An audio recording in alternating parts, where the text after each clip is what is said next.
sekarang Nadia lagi menikmati nih suasana yang nyaman dan udara seger banget di taman di sekitar areal Gedung Suci Center. Ya Sobat Bumi, mungkin Nadia masih beruntung nih ya bisa menemukan taman di areal bangunan seperti ini. Padahal Sobat Bumi tahu sendiri, sekarang susah banget ya mencari ruang terbuka hijau di kota, apalagi kota Jakarta. Yap, pas banget nih, di episode kali ini ada Sobat Bumi kita, masih muda tapi udah peduli banget loh dengan keadaan minim dari ruang terbuka hijau ini. Seperti apa ya proyeknya dia? Jangan kemana-mana, tetap di Bumiku 1.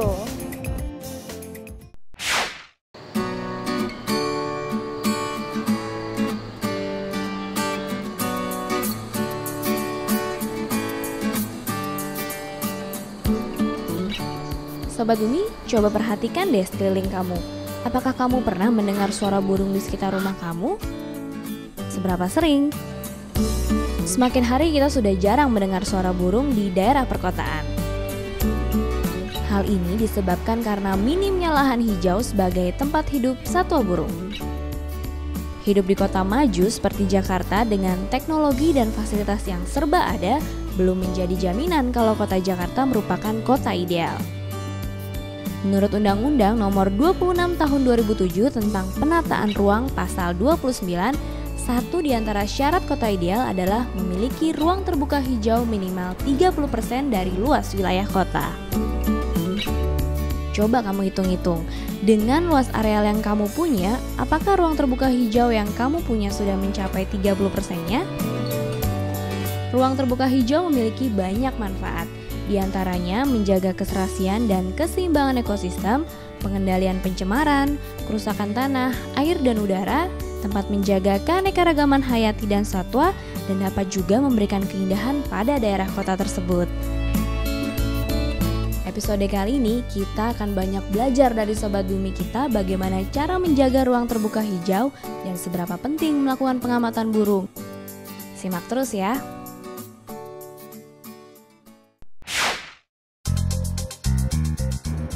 Sobat Bumi, ternyata kota yang ideal itu memiliki 30% ruang terbuka hijau. Seperti Sobat Bumi lihat di sebelah sana, itu ada Taman Wisata Alam Muara Angke. Taman wisata di sana bisa dijadikan salah satu contoh Sobat Bumi sebagai ruang terbuka hijau di daerah Jakarta ini. Nah, Sobat Bumi kita yang satu ini nih masih muda tapi udah peduli banget dengan keadaan ruang terbuka hijau yang minim sekarang ini. Dan uniknya Sobat Bumi, dia juga pecinta burung loh. Dan kira-kira apa ya hubungannya antara burung dengan ruang terbuka hijau? Penasaran? Saksi ini obrolannya dengan Nur Arinta.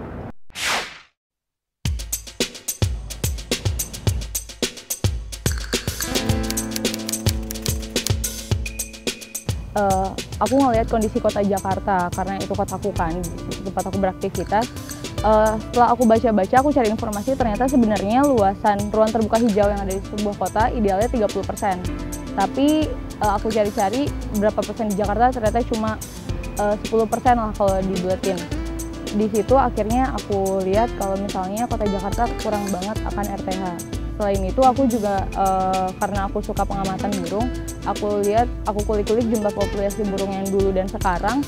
Kalau di compare itu jauh banget. Dulu pas zaman Belanda itu sekitar 253 spesies burung, dan sekarang terakhir data tahun 2010 hanya tinggal 210 burung. Jadi 110 maaf. Jadi itu benar-benar kurang banget kan. Di situ aku akhirnya kepikiran kalau kenapa nggak aku ngajak teman-teman aku yang lain untuk ngejalanin proyek aku ini yang berkaitan dengan burung dan RTH. Karena itu tadi, pertama karena aku suka lingkungan.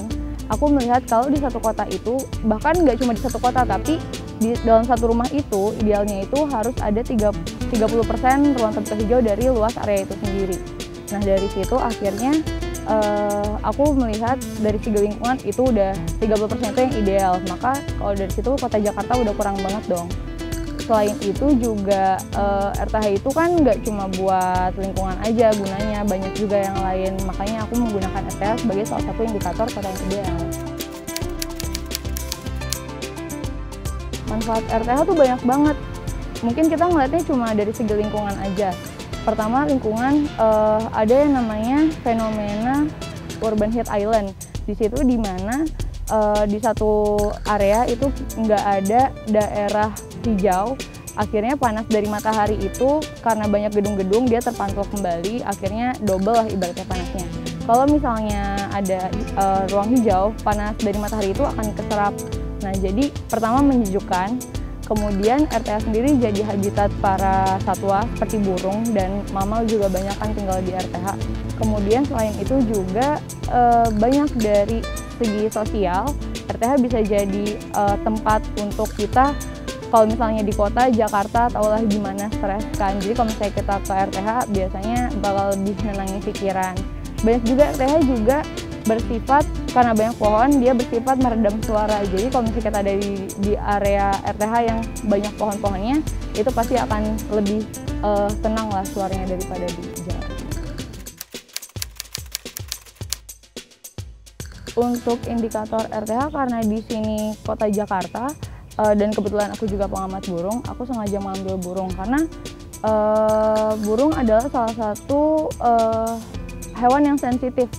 Kalau misalnya ada burung itu berenang di satu pohon, misalnya dia sering ada di satu tempat itu. Tapi ketika pohon itu misalnya terserang wabah atau ditebang udah nggak ada gitu, burung itu pasti akan hilang. Simpelnya di daerah dekat rumahku ada, di depan rumahku itu ada kebun. Nah di situ tuh biasanya banyak burung di sana dan tiba-tiba suatu pagi waktu itu biasanya aku nggak dengar suara burung satu namanya wiwik uncuing. Biasanya dia ada di situ, tapi tiba-tiba itu dia suaranya jauh. Aku bingung kenapa nggak ada di pohon yang itu. Ternyata di situ pohonnya lagi nggak berbuah atau apa gitu. Jadi sebenarnya karena menurutku burung itu adalah satwa yang sensitif. Sobat Bumi, kira-kira ada yang tahu nggak ya ini pohon apa? Ya, ini pohon terbesi Sobat Bumi. Banyak banget sekarang taman-taman yang menanam pohon terbesi ini karena fungsinya yang oke banget dalam menyerap karbon dioksida. Dan Sobat Bumi bisa lihat ya, pohonnya naung banget. Nah, cocok banget jadi tempat singgahan para burung. Dari tadi Nadi juga dengar kicauan burung nih Sobat Bumi. Nah, jadi penasaran nih ya Sobat Bumi, gimana aksinya Sobat Bumi kita tata dalam mengamati burung di ruang terbuka hijau. Makanya saksinya segmen Kulik-Kulik yang satu ini.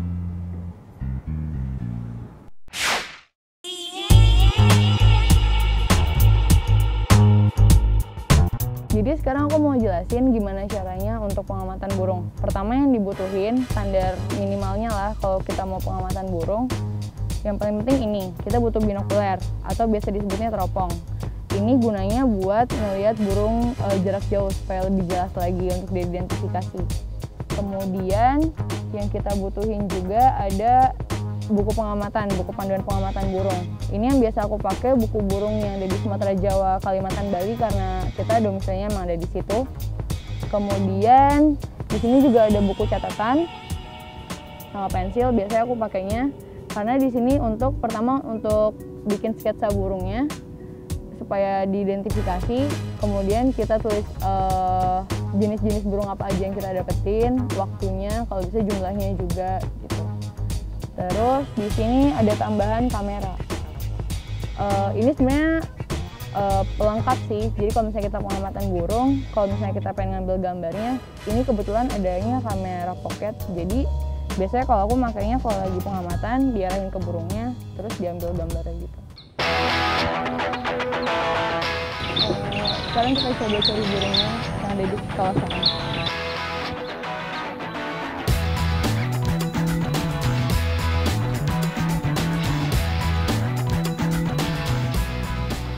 Buat pengamatan burung, idealnya kita pengamatan pada pagi hari dan siang hari. Karena saat-saat itu dimana burung mulai aktif cari makan. Dan pastinya di RTH tempatnya lebih ideal lagi. Karena di situ banyak burung-burung, banyak jenis burung yang ada di sekitar RTH. Karena itu habitatnya dia. Yuk jalan lagi. Wih, cangak abu. Grey heron.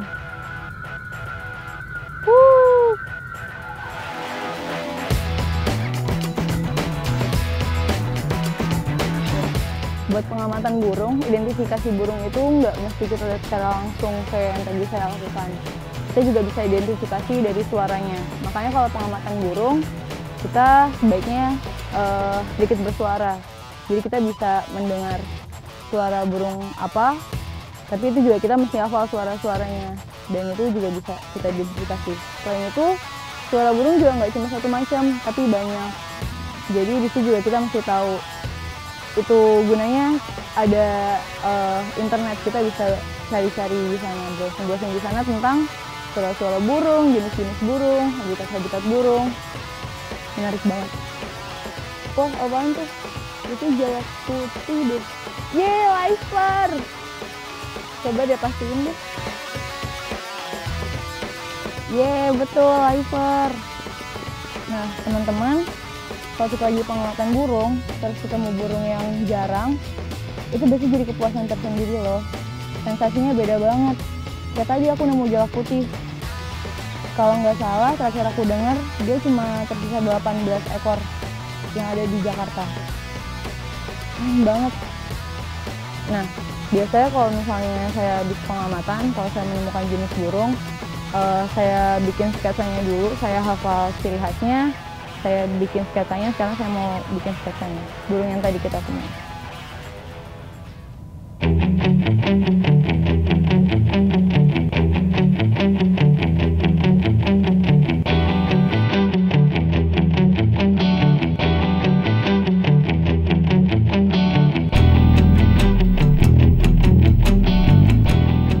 Jadi buat identifikasi burung, yang kita lihat biasanya adalah ciri khasnya. Yang paling utama warna, kemudian bentuk tubuhnya, bentuk paruhnya. Ini dia burung yang tadi. Saya lihat. 157 Caryophyllae. Berarti burung yang tadi namanya Caryophyllae. Nama ilmiahnya Amaurornis phoenicurus. Mungkin banyak juga yang nanya-nanya, buat apa sih pengamatan burung, apa pentingnya? Sebenarnya intinya pengamatan burung untuk penelitian, tapi untuk saya sendiri, ini sebenarnya benar-benar membantu saya untuk lebih peka lagi terhadap lingkungan. Selain itu, dari pengamatan burung, kalau kita bisa refleksikan lagi, kalau saya mendapat nilainya, kita harus lebih sabar, terutama untuk menunggu burungnya datang, ibaratnya kayak gitu. Terus kita mesti lebih teliti lagi, lebih awas, tenang dalam menghadapi sesuatu. Ya, bergerak itu adalah salah satu olahraga sehat lah, olahraga ramah lingkungan juga. Soalnya kita juga kan jalan ke sana kemari untuk spesies.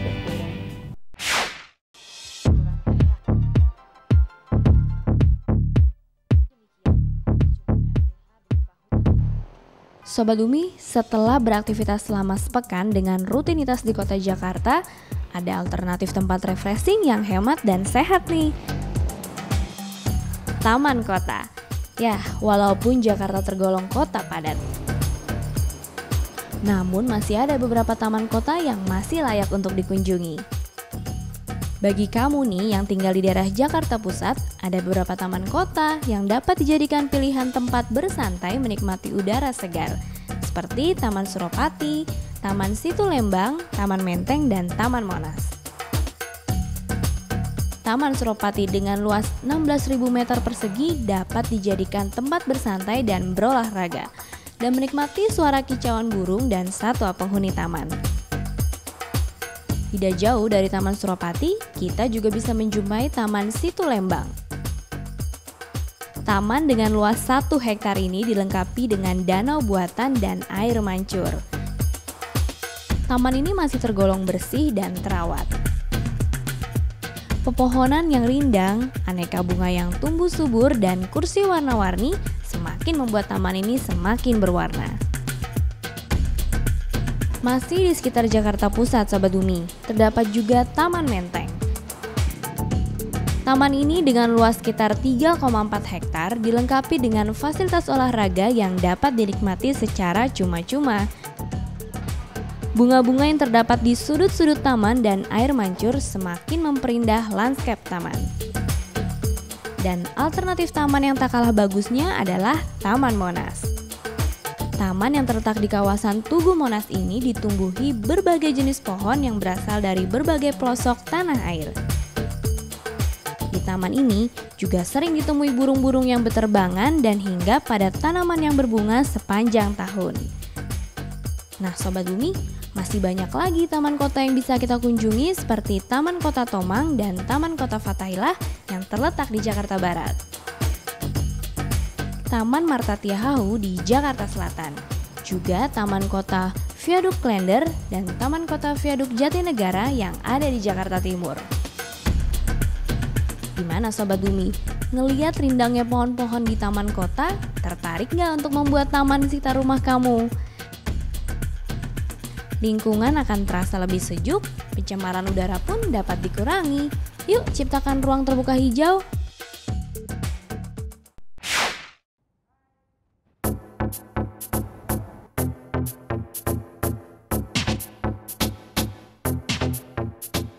Ya, buat Sobat Bumi yang pecinta dan pengamat burung nih, di segmen berita lingkungan kali ini ada info baru nih, yaitu ada aplikasi panduan identifikasi burung di iPhone. Seperti apa ya aplikasi ini? Penasaran? Saksinya di segmen berita lingkungan seru yang satu ini.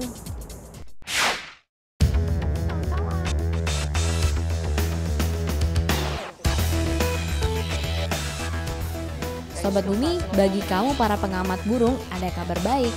iPhone telah mengeluarkan aplikasi buku panduan identifikasi burung dengan 2 pilihan bahasa, yaitu bahasa Inggris dan Portugis.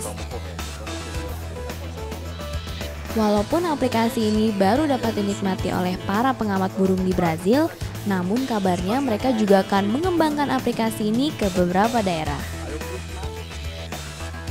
Brazil adalah negara dengan populasi burung terbesar di dunia. Menurut Registry Ornithological Brazil atau CBRO, Brazil memiliki 1.832 spesies burung dan 234 diantaranya bersifat endemik atau hanya hidup di Brazil. Para pengamat burung di Brazil dari Klub Rio biasanya melakukan pengamatan burung di taman setiap hari Sabtu di minggu keempat. Selama pengamatan burung, kamera sangat membantu dalam proses identifikasi jenis burung. Alessandro Allegretti, direktur klub pengamat burung Rio, sering mengambil gambar burung dan mencocokkannya pada buku identifikasi atau situs khusus yang berisi identifikasi jenis burung. Setelah diidentifikasi, mereka akan memasukkannya ke dalam live list. Claudia Bretas adalah seseorang pengamat burung, biasanya menuliskan nama-nama burung yang dia lihat setiap hari pada live list. Penggunaan buku panduan identifikasi manual ternyata dinilai cukup rumit Sobat Bumi. Selain berat, butuh waktu yang cukup lama untuk menemukan jenis burung yang tepat pada setiap lembarnya. Tapi sekarang klub pengamat burung sudah dapat menggunakan perangkat portable seperti iPod dan iPad. Aplikasi panduan ini dapat diakses secara online. Versi pertama aplikasi ini berisikan 345 jenis burung yang ada di daerah hutan Atlantik, seperti Rio de Janeiro dan Sao Paulo. Para editor berharap dapat merilis versi lain yang mencakup jenis-jenis burung di daerah Amazon, wilayah Pantanal, dan lainnya. Seorang mahasiswa, Igor Valamil, 19 tahun, merasa senang menggunakan aplikasi ini. Banyak temannya setelah melihat hasil gambarnya menjadi ingin tahu lebih banyak tentang burung, bahkan ada beberapa yang mengatakan tidak akan menangkap burung lagi dan memilih untuk melindunginya. Aplikasi ini dinilai multifungsi juga Sobat Bumi, karena pengamat burung juga dapat mengunggah hasil foto mereka ke dalam aplikasi ini. Proses pencarian jenis burung dalam aplikasi dapat dilakukan berdasarkan beberapa kategori seperti warna, ukuran, bentuk ekor, dan paruh burung. Cukup mengklik simbol yang terdapat dalam aplikasi, maka gambar dan informasi mengenai burung dapat keluar. Sobat Bumi, menarik kan aplikasi ini? Tertarik mengembangkannya untuk jenis-jenis burung di Indonesia? Yuk wujudkan!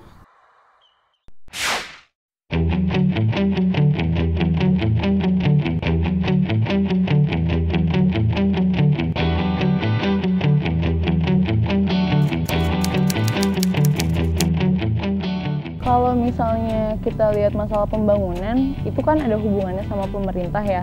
Jadi untuk itu mungkin kita masih sulit untuk ke arah sana. Misalnya kita menghentikan pembangunan itu masih cukup sulit. Tapi di sini kita bisa usaha dengan membuat RTH-RTH privat baru. Kalau misalnya kita punya halaman kecil di rumah kita, kenapa enggak kita tanam pohon bagus juga lebih bagus lagi kalau pohon itu bisa mengundang burung-burung seperti pohon kresen gitu. Tapi kalau untuk ke arah sana kita juga masih mencoba untuk ke arah pemerintah juga untuk melihat lagi bahwa ini loh Pak, toh di Indonesia juga udah ada undang-undangnya. Kalau di satu kota itu idealnya harusnya ada 30% RPH. Penting banget anak muda itu karena generasi muda adalah generasi penerus. Kita di sini hidup kan nggak cuma untuk kita aja, tapi untuk generasi-generasi selanjutnya. Oleh karena itu, kita anak muda yang emang masih punya banyak energi, daripada kita ngebuang-buang energi kita kan nggak ada gunanya, lebih baik kita ngejaga lingkungan. Karena sebenarnya kalau misalnya kita nunggu orang-orang yang udah senior ya kapan bakal bagusnya ibaratnya lingkungannya. Anak muda juga kan sekarang di Jakarta udah banyak juga komunitas-komunitas muda yang mulai mengarah kegiatannya ke arah lingkungan. Jadi sebenarnya emang penting banget anak muda. CSL menurutku penting banget karena pertama di situ kita mendapat banyak teman-teman untuk bisa sharing masalah lingkungan terutama. Selain itu juga menambah link kita kalau misalnya kita punya kegiatan apa gitu. Kemudian CSL sangat membantu, mereka akan memberikan rekomendasi, oh kalian bisa ke sini, kalian bisa ke sana. Selain itu juga masalah kontribusi secara finansial juga CSL membantu sekali. Karena kalau misalnya kita bisa lolos, ya selain dapat, yang penting sih link sebenarnya, yang penting jaringan. Jadi dari jaringan, informasi, sharing segala macam, itu yang benar-benar penting dari CSL. Untuk Sobat Bumi, yang jelas jaga lingkungan. Kalau bisa kita nggak produksi sampah, kemudian kenali lingkungan kita. Karena kita di sini hidup nggak cuma manusia aja, di bumi kita hidup nggak cuma manusia, tapi kita ada suatu ekosistem di mana ada hewan-hewan lain, ada tumbuhan-tumbuhan lain, ada makhluk hidup lain yang juga sebenarnya ada relasinya ke kita. Jadi coba buka mata lebih lebar, buka hati lebih dalam, supaya kita bisa ngelihat lingkungan sebenarnya kayak gimana sih. Sobat Bumi, udah tahu kan sekarang pentingnya ruang terbuka hijau dalam suatu kota. Ya pastinya dong Sobat Bumi, dengan ruang terbuka hijau ini bisa menjaga keseimbangan ekosistem. Selain itu juga sebagai pengendalian pencemaran baik air, tanah, maupun udara. Dan kalau nggak ada ruang terbuka hijau, nggak ada juga dong habitat bagi satwa burung.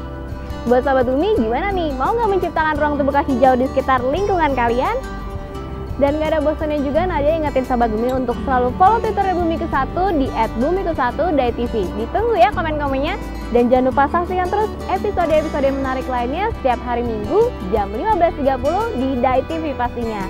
Dadah Sobat Bumi, sampai ketemu minggu depan. Bumikku1, lestarikan selalu. Dadah!